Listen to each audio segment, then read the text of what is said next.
Alrighty guys, so Nick here is going to be demonstrating the Bulgarian split squat with dumbbells. So here we're going to have our foot elevated on the block, but he just wanted to show you a cool technique to actually find what the best foot position is to get started here. So when you're trying to find your foot position for a rear elevated split squat, I saw this video and it's like everybody at the gym when they're trying to set up split squats looks like an idiot. So don't feel discouraged if you're trying to set your split squats up and you're stumbling around and whatnot. What you're gonna do is you're gonna put yourself in a position where you have really good stretch. There's a couple different ways you can orient your back foot. You can either have your toes underneath you like I do right now, or for some people it's a little more comfortable. I like that one. Down the top of your foot. Yeah. If that's the case, you might want to find some sort of cylindrical surface so that you can kind of wrap your foot around the top. If you're with a box, I generally prefer to have my toes underneath, but doing it this way can also limit you in terms of mobility because your ankle doesn't, ankle can't. The soft benches work good too. If you use like a bench, then you get a little bit padded. Yes, for sure. So you want to get yourself into a position where you have a really good stretch and you're able to drop your hips into this split squat without your knees coming super far in front of the toes here in the front. It's going to put a lot of pressure through that knee joint.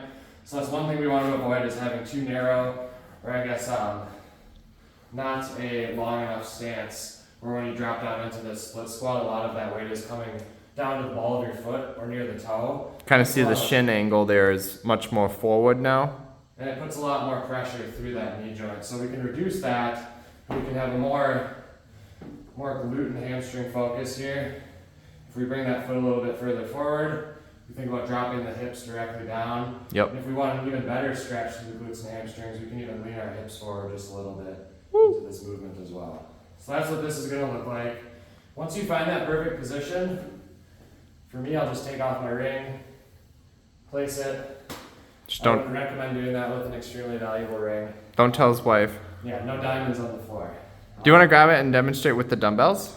Yes. So we're actually going to be doing this one with the dumbbells as specified in your programming sheet. So 2 dumbbells here. Now we have the ring there. The ring, so I know exactly where I'm going to set my foot. Boom, boom. Back. You could also use like a dumbbell or a plate or something to mark your spot, right? Yep, anything that you can find that's easily accessible for you. Drop the hips down. Ooh, that's good. Knee close to the ground, as close as we can get. Get that nice deep stretch at the bottom. Good stretch on the glute. This is what it would look like flipping the toe the other way.